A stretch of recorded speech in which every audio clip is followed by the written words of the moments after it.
In today's video, I'm going to teach you how to upload file in OneDrive and shared link. We will walk through the entire process in your web browser, so you can get a file into OneDrive and generate a shareable link with the right permissions. Start by opening your preferred browser and heading to the OneDrive website. Sign in with your Microsoft account to access your files.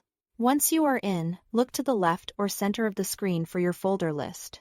Navigate to the folder where you want the file to live so it's organized exactly where you expect it. Taking a moment to choose the correct folder now will save you time later when you need to find or share the file again.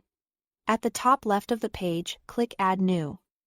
Or you may simply see an Upload option, choose Files Upload. Your computer's file picker will open.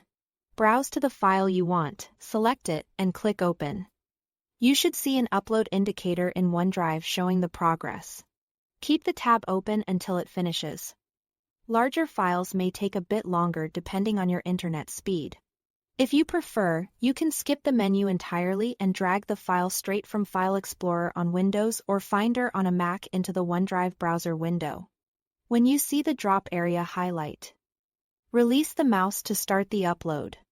Either way, once the progress shows complete, your file is safely stored in OneDrive.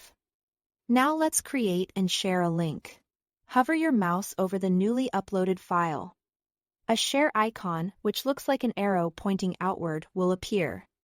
Click that.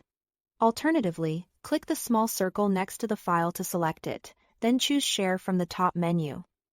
This opens the sharing panel. In the sharing panel, click Copy Link. Before you copy, it's a good idea to confirm permissions.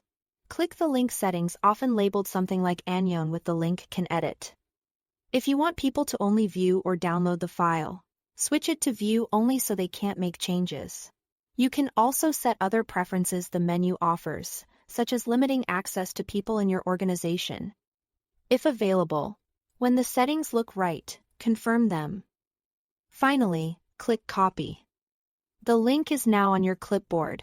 You can paste it into an email, chat, or message wherever you need to share it. Recipients will be able to open the file directly using the permissions you set. That's all there is to it. Thanks for watching.